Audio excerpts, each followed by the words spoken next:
Me voy a presentar a nuestro siguiente ponente, es el licenciado Javier Murguía Gutiérrez, con el tema Ley de Extinción de Dominio, y me voy a permitir también leer su semblancia. Estudió la carrera de licenciado en Derecho en la Universidad Autónoma Metropolitana, con estudios de posgrado en la Universidad Nacional Autónoma de México, así como distintos diplomados en la Universidad de Estudios de Posgrado en Derecho y en la Universidad de Salamanca, en España. Actualmente se desempeña como fiscal especializado en combate a la corrupción en el estado de Guerrero.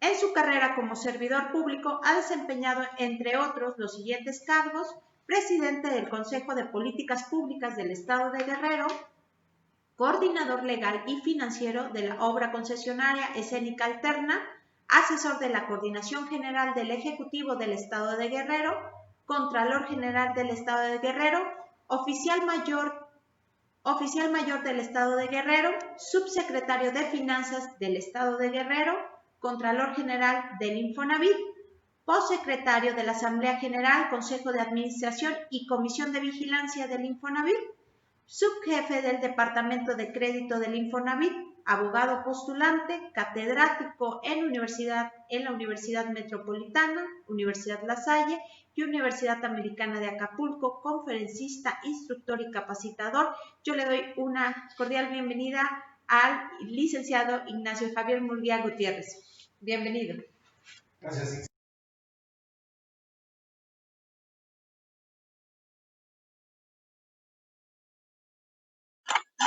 Muchas gracias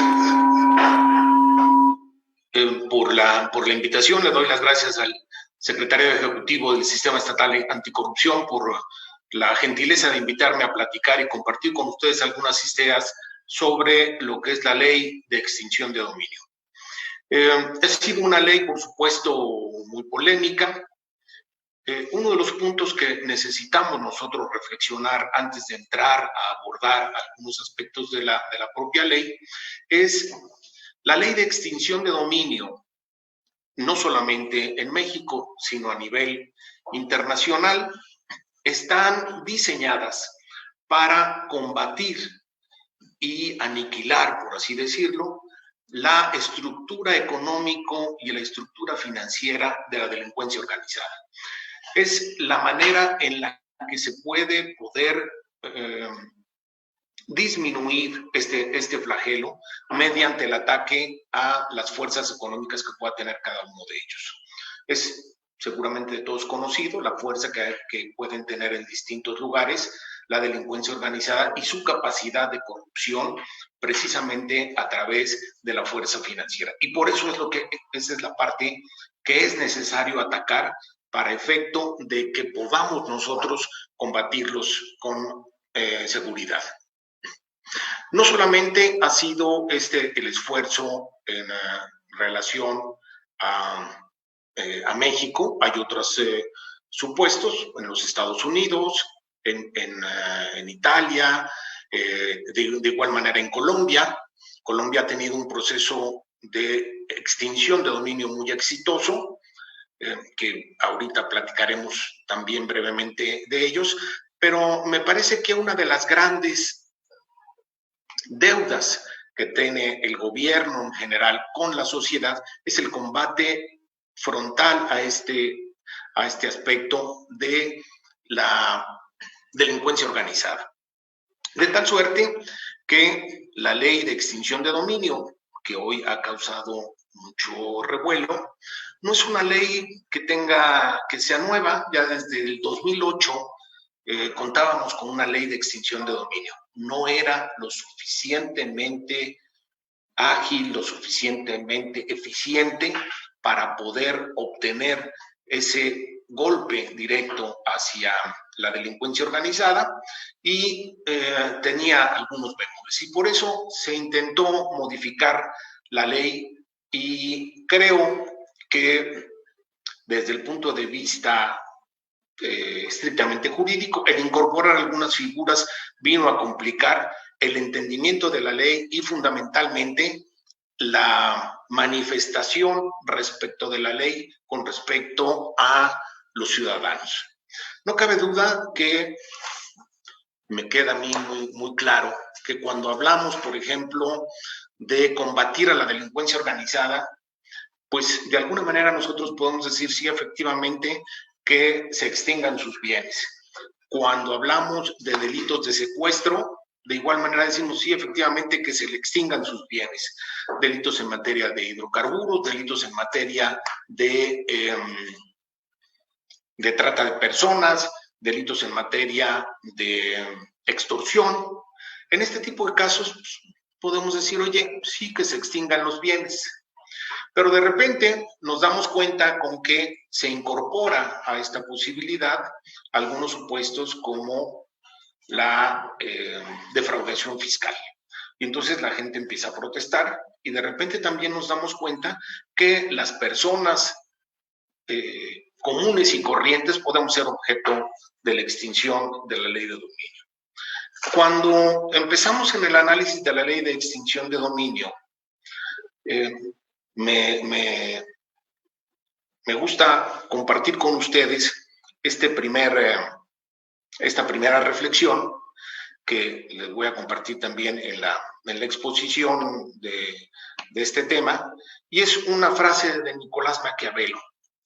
Y dice, los hombres olvidan antes la muerte de su padre que la pérdida del patrimonio. Me parece totalmente clara y me parece muy apropiada para poder encontrar esta parte de encontrar la médula de la extinción de dominio. Ahora, ¿qué es la extinción de dominio? Pues para que haya la extinción de dominio, pues necesita haber un bien. La ley de extinción de dominio se refiere a bienes, o sea, objetos o bienes en particular, no está relacionado directamente con personas, está dirigido directamente hacia distintos bienes, muebles o inmuebles. De tal manera que en muchas ocasiones decimos, bueno, pues está violando preceptos de la presunción de inocencia. Habría que ver cuál es el concepto de presunción de inocencia. También tendríamos una vertiente que es el derecho penal del enemigo, que nos permite decir si es correcto que se aplique la parte correspondiente a la extinción de dominio y sí debe de ser en este tenor.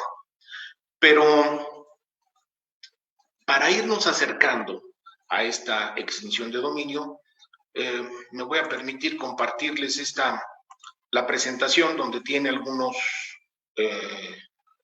rubros respecto de la extinción de dominio, y aquí, como ustedes ven, es esta primera reflexión que dice que los hombres olvidan antes la muerte de su padre que la pérdida del patrimonio, lo cual me parece que es bastante claro y acertado. Ahora, la otra parte es empezar a entender qué es la extinción de dominio. Finalmente, la extinción de dominio es la pérdida de una propiedad o un derecho, supuestamente, o un derecho respecto de un bien real, ¿no? Mediante un proceso. Tiene que ser forzosamente mediante un proceso para que haya una declaración judicial, y en este sentido, la ley nos dice que es un proceso real, como ya lo comentábamos, está dirigido a inmuebles, es un proceso de naturaleza civil. Aquí cabría abrir una cuestión que es precisamente que es de naturaleza civil distinto al procedimiento de naturaleza penal que pudiera existir. Sin embargo, no se da esta separación del todo, contrario a lo que sí sucede, por ejemplo, en la legislación de Colombia, en donde por un lado se da lo que es la propiedad, en otro lado se da la extinción de la propiedad y no está vinculado a la existencia de un delito en particular. Sin embargo, aquí cabe señalar que voy a extinguir la propiedad de un bien de naturaleza ilícita o que haya sido obtenido de manera ilícita y que ese bien haya sido producto, objeto o instrumento de un delito. Aquí es donde las cosas empiezan un poco a complicarse, porque ya tenemos muy claro hacia dónde vamos, sin ningún pago, sin ninguna contraprestación, y esa transferencia la realizamos a favor del Estado. Cabe señalar, como lo comentaba al principio, que la ley de extinción de dominio, no solamente para México, sino para todos los países que están siendo parte de la Convención de Palermo, es una ley dirigida a debilitar el patrimonio de la delincuencia organizada. Ese es el objetivo de la ley. Esa es su función, o sea, es atacar la delincuencia organizada y los actos de terrorismo. No tiene otro sentido. Creo que eso es muy importante tenerlo en consideración. Ahora, vamos a ver cuáles serían los supuestos en donde podemos tener esta extinción de dominio.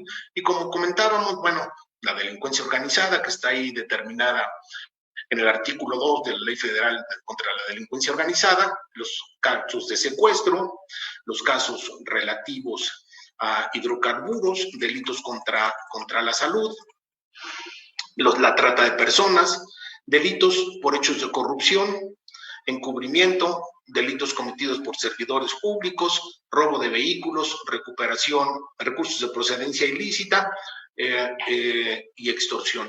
En los delitos por hechos de corrupción habría que pararnos un poco y hacer un análisis mucho más extenso, toda vez que si bien es cierto que los delitos por hechos de corrupción nos señala que son los señalados en el título 10º del Código Penal Federal, en el capítulo 1, pues ese capítulo solamente se refiere a quienes son servidores públicos.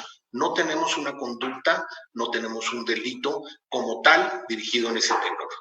Y más adelante la propia ley nos señala que también por hechos de corrupción serán el ejercicio ilícito del servicio público y los actos de administración de justicia.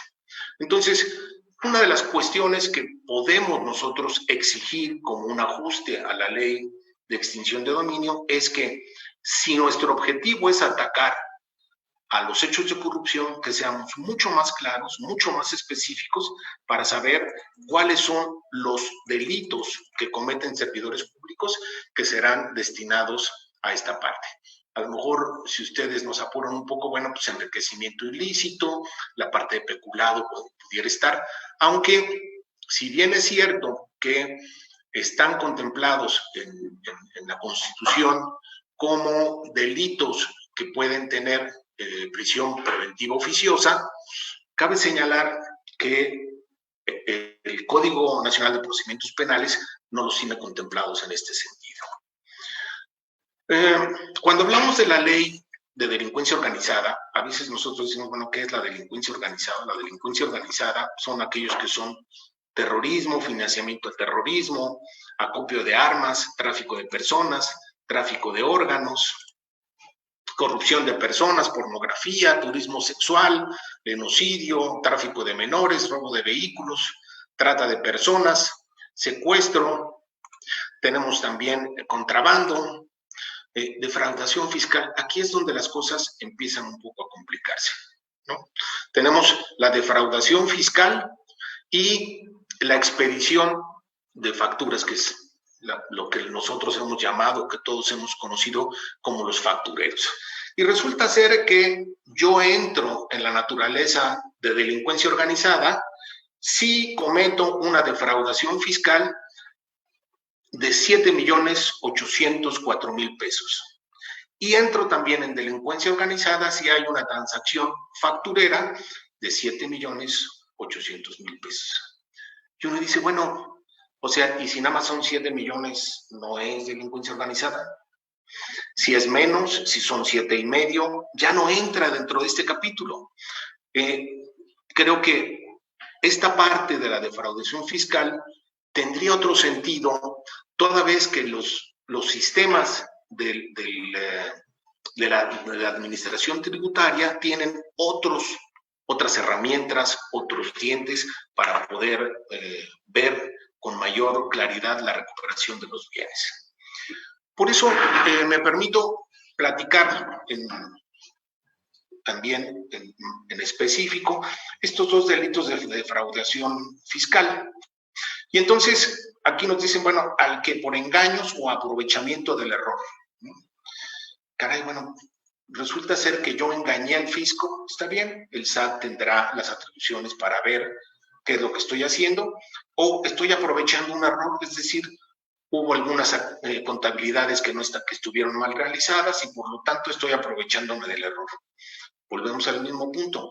O sea, es error o aprovechamiento del error o el engaño, y si es mayor a los 7.800.000 pesos, entonces sí entro en delincuencia organizada. Si es menor, entonces no. De igual manera, existe en esta parte del aspecto de fiscalización la parte correspondiente al artículo 109 del Código Fiscal de la Federación. Y lo traigo a colación, si bien no está metido o incorporado dentro del concepto de engaño o error en mi declaración para el pago de mis impuestos, o la parte correspondiente a la parte de los factureros, sí tiene una vertiente que puede también ser muy complicada y muy peligrosa, ¿no? Resulta ser que el artículo 109 del Código Fiscal nos dice, van a ser sancionados como defraudación fiscal aquellos declaraciones o actos que realicen los particulares en donde haya discrepancia en su declaración y en sus ingresos. Resulta ser que si yo cometo un error, pues voy a tener una discrepancia. Entonces, ¿por qué entro a la delincuencia organizada? ¿No? Porque la delincuencia organizada son 3 o más personas. Y entonces, coloquialmente se dice, bueno, las 3 personas que intervienen para este tipo de delincuencia organizada fiscal es la persona, es el contador, la persona que va a pagar y una persona que se va a beneficiar del pago. Ya están 3 o más personas.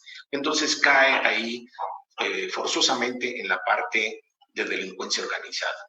Sin embargo, también la legislación fiscal tiene también algunos bemoles con respecto a la ley de extinción de dominio. Vamos a suponer que me están aplicando la ley de extinción de dominio por un aspecto de defraudación fiscal.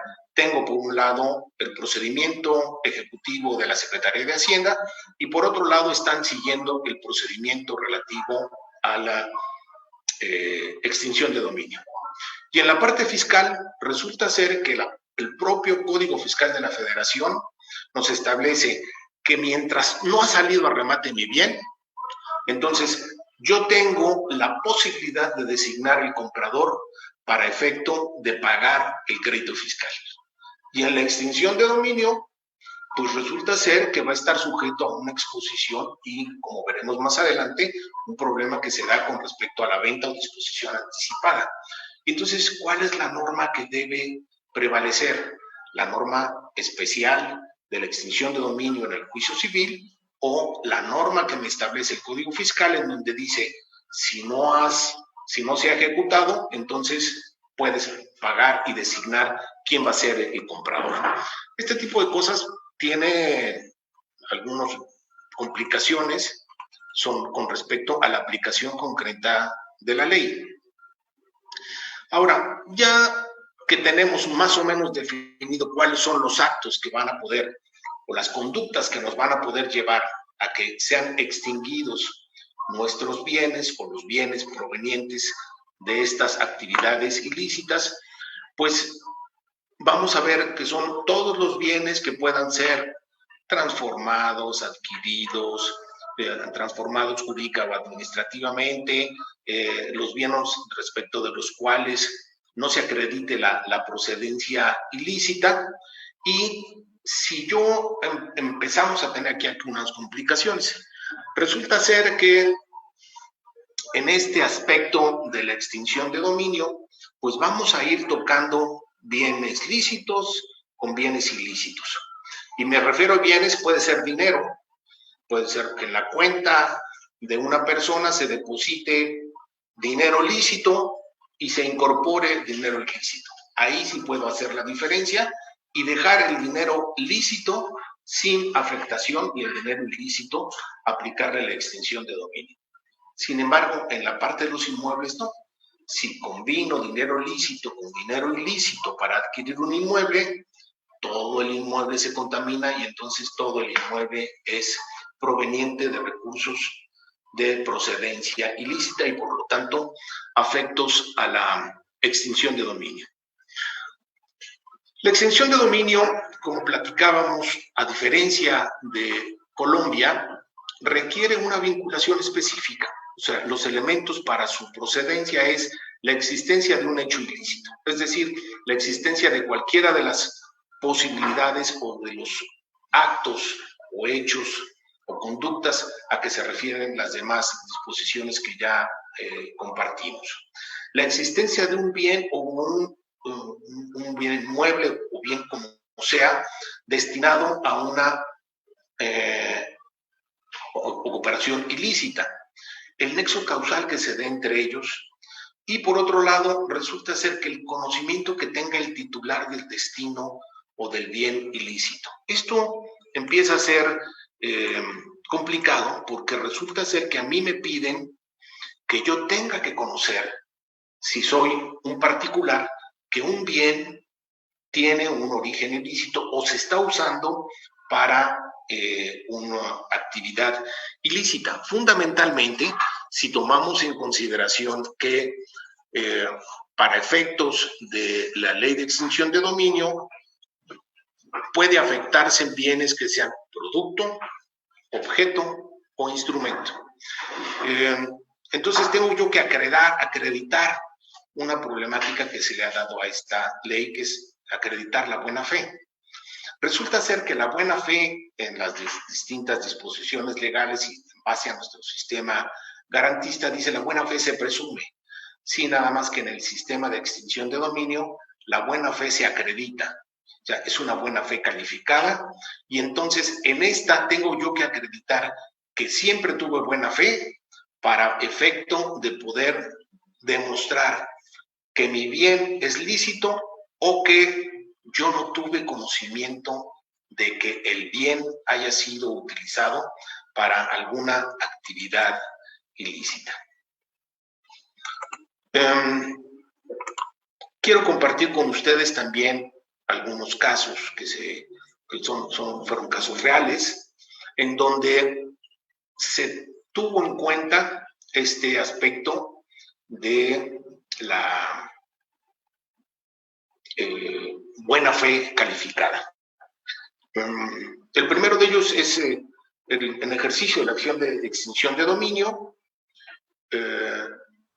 Se ejercita la acción de extinción de dominio en contra de un dueño de un hotel de paso y el juez considera que la carga probatoria del Ministerio Público quedó acreditada con el hecho ilícito que en el mismo se realizaba y por lo tanto correspondía al afectado, o sea, al dueño del hotel, quien no había sido imputado de algún delito, ¿no?, acreditar la procedencia ilícita del bien, su buena fe y que estaba impedido para conocer que se estaba utilizando con un destino ilícito. Como ustedes ven, resulta ser que hay una carga de la prueba a una persona que no está vinculada al ilícito y que de igual manera tiene que acreditar no su buena fe, o sea, sí su buena fe, perdón, pero el Ministerio Público no necesariamente solamente tiene que acreditar la buena fe o acreditar la mala fe, sino que tiene que estar derivado de la existencia exclusivamente del delito. Entonces, en este tenor, este amigo, pues resulta ser que tenía ciertas complicaciones, ¿no? El afectado, ya en el proceso de extinción de dominio, exhibe la escritura para acreditar la procedencia legítima del bien, o sea, de su hotel de paso.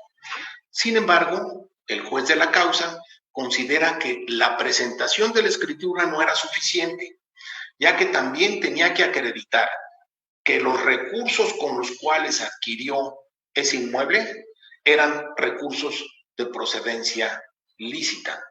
Y entonces el señor adquirió ese bien 18 años atrás. Resulta ser que no tiene cómo demostrar. O sea, ¿cómo demuestro que tengo una procedencia ilícita de esos bienes cuando son 18 años atrás y no tengo comprobantes fiscales? ¿No? Y de igual manera tenía que acreditar que estaba impedido para conocer lo que sucedía dentro del hotel, ¿no? Ya que con documentales médicas tenía que acreditar que él estaba enfermo y que no podía atender el propio hotel y que tendría que utilizar los servicios de un tercero. Y por otro lado, manifiesta en la relación del propio juez diciendo, si bien es cierto, tú solamente me dices que estás enfermo, no me acreditas un estado de interdicción que te impida el atender tu negocio. Sin embargo, en una primera instancia, esto se da la extinción de dominio y posteriormente, en el caso real, se gana a favor del afectado por la vía de amparo. Otro caso similar en esta parte de la extinción de dominio y de la buena fe es, se da una orden de cateo y en esta orden de cateo se encuentra que en un cajón de madera se encuentra dinero, se encuentra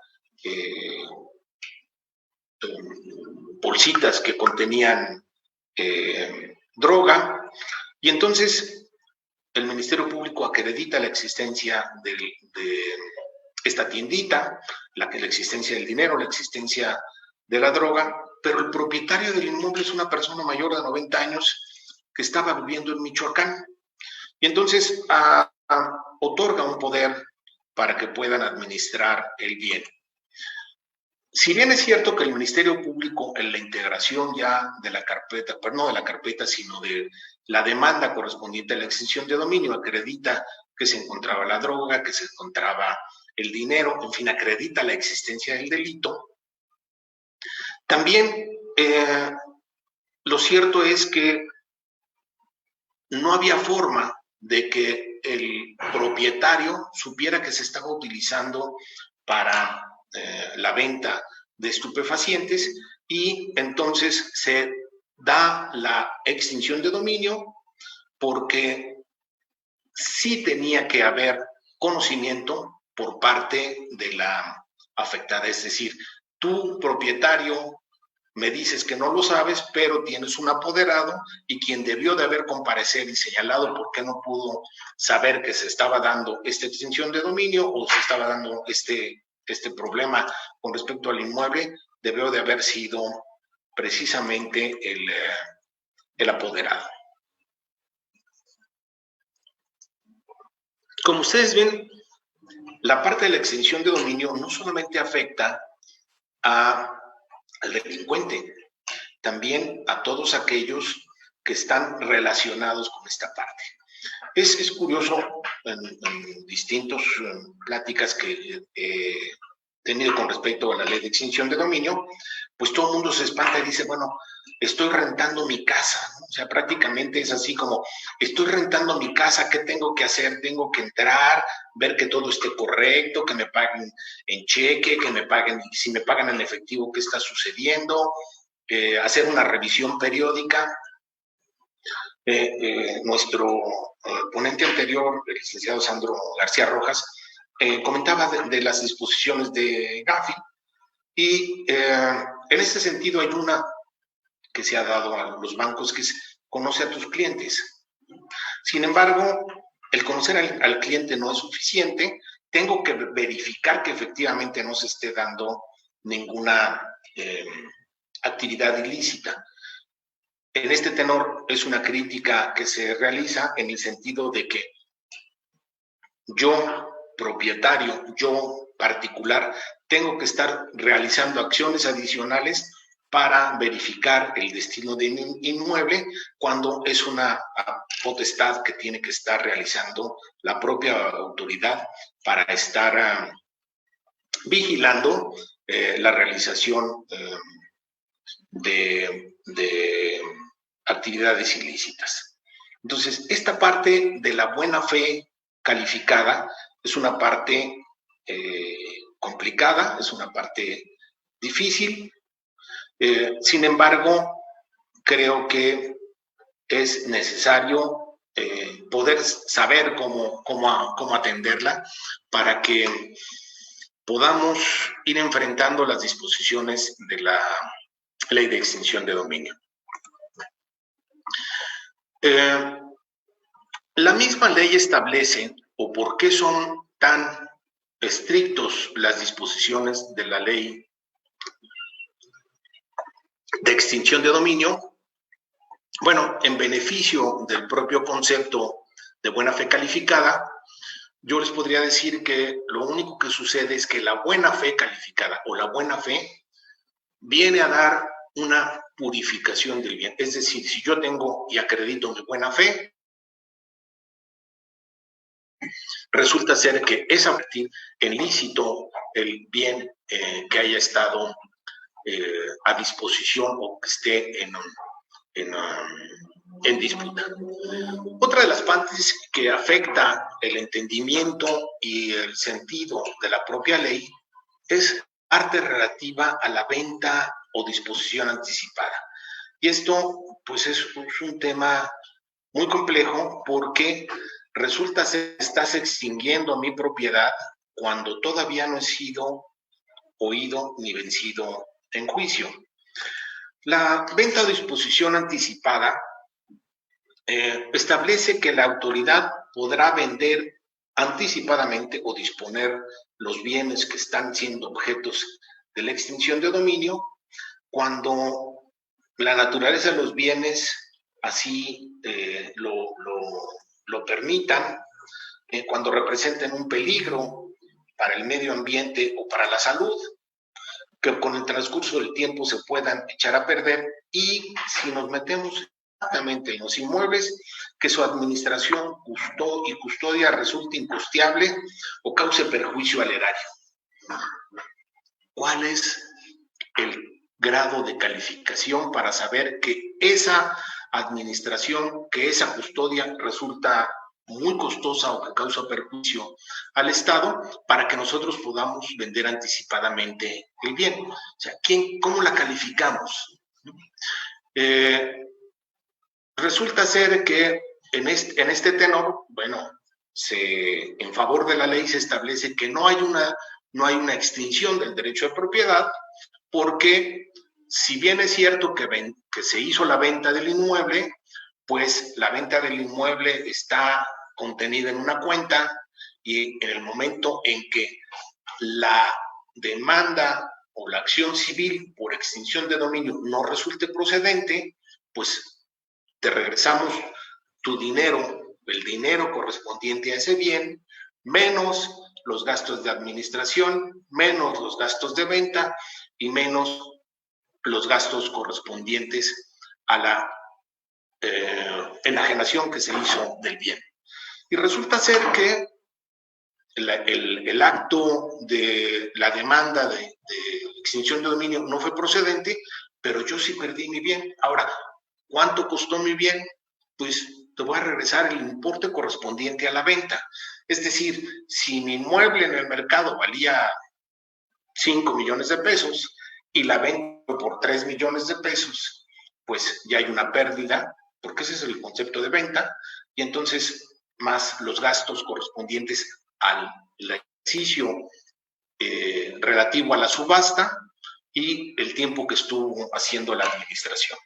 Y entonces no has sido vencido, ni oído ni vencido en juicio, y ya dispusiste de mi bien. Entonces ya lo vendiste. Otra de las formas es, lo voy a disponer.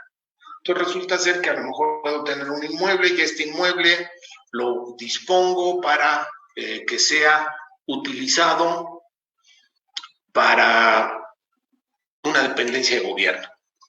Recordemos a lo mejor un poco en este caso, por poner un ejemplo o un mal ejemplo, es este ejemplo que platicábamos de una persona que en primera instancia es procedente su extinción de dominio respecto de un hotel, y entonces en este hotel, cuando está el procedimiento de extinción de dominio, resulta ser que disponemos el bien y lo ponemos a favor de la Secretaría de Salud.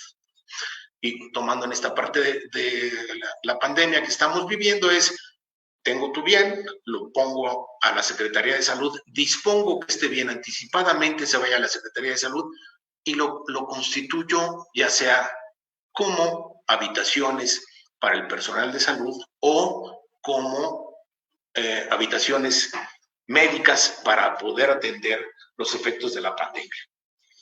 Ya en ese momento, pues ya está destinado, y lo único que va a suceder, como fue el caso en ese supuesto, que el señor recupera su propiedad, pues le dirán: el inmueble vale tanto, menos los gastos, te regresamos tanto, y seguirá destinado a ese fin.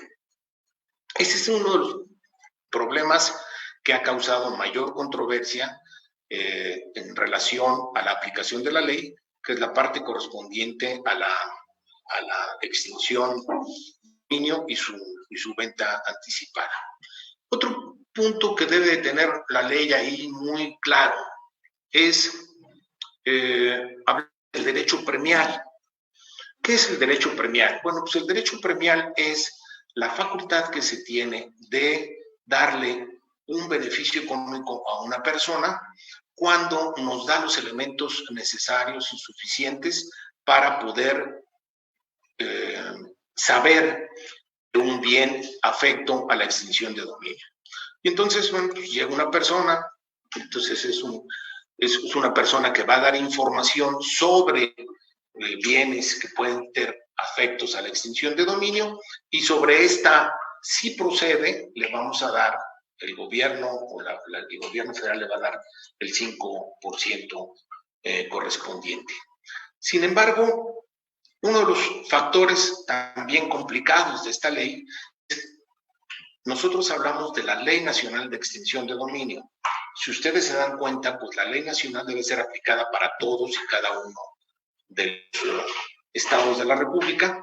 Sin embargo, solamente se refiere a disposiciones federales, no a disposiciones de naturaleza estatal.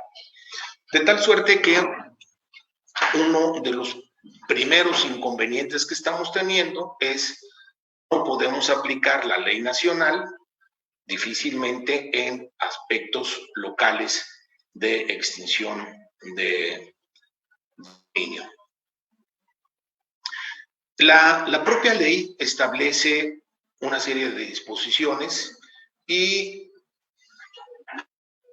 no solamente fue criticada por postulantes, por personas incorporadas al servicio, por las cámaras, sino también la Comisión Nacional de Derechos Humanos levanta las cejas sobre la misma y levanta o presenta una acción de inconstitucionalidad con respecto a la ley. Y entonces, los conceptos generales que maneja la Comisión Nacional de Derechos Humanos dice: primero, se restringe el ámbito local, es decir, lo que platicábamos no se aplica, o sea, solamente se aplica para delitos del fuero federal. Hay reserva con respecto a la información, es decir, yo como autoridad o como Ministerio Público que estoy integrando elementos para mi demanda de acción de dominio, puedo solicitar información de todo mundo, sea local, sea estatal, sea municipal o sea federal. Y sin embargo, la legislación es de naturaleza federal. Por otro lado, también se establece en los términos de la Comisión Nacional que la propia ley va más allá de lo que establece la propia Constitución con respecto a lo que es la extinción de dominio. Uno de los aspectos que establece la ley es un aspecto de prescripción o imprescripción, es decir, no hay prescripción en los bienes que están sujetos a la extinción de dominio. No se les aplica esta parte y por lo tanto se afecta forzosamente la parte de la seguridad jurídica. Se impugna también esta posibilidad de que el Ministerio Público dé medidas cautelares y la parte de la venta anticipada Y una de las partes también muy complicadas de la ley es en su artículo transitorio, que establece que la ley será retroactiva independientemente de cuándo se haya cometido el delito, cuándo se haya adquirido el bien. De esa manera, la parte de la retroactividad, así la ley así en el 19, abarca bienes del 2015, del 2014, del 2013, que se consideren de naturaleza ilícita, porque se juntan dos cosas. Mi abuela diría, se junta el hambre con las ganas de comer, y entonces se junta la retroactibilidad de la ley y la imprescriptibilidad de la ley. Y entonces resulta ser que no prescribe y es retroactiva. Bueno, usted lo puedo aplicar en ese tenor. ¿Cuál es la importancia para efecto de la aplicación de la ley con respecto a la acción de inconstitucionalidad? La Suprema Corte de Justicia de la Nación recibe la acción de inconstitucionalidad, no se ha pronunciado todavía sobre la misma, pero ¿qué es, digamos, desde el punto de vista del gobernado? Tendrá la posibilidad de que se suspendan los actos reclamados. Por supuesto, tendrá que acudir a una vía del amparo, pero que se suspendan los actos que está reclamando con respecto a los puntos que están sujetos a debatir sobre su constitucionalidad o inconstitucionalidad. Y entonces, aquí es de los artículos que están sujetos a este análisis, es el artículo primero de la ley, que es precisamente sobre su aplicación, es decir, se llama una ley nacional y solamente aplica para una ley federal. El destino que se dé a los bienes, el aspecto de la supletoriedad de la ley, ¿no? O sea, esta ley resulta ser que va a ser supletoria, para esta ley serán supletorias las disposiciones de el Código Civil, el Código de Procedimientos, la parte correspondiente a la información de la extinción de dominio, a la parte de los instrumentos, objetos o productos de los bienes ilícitos, la parte también relativa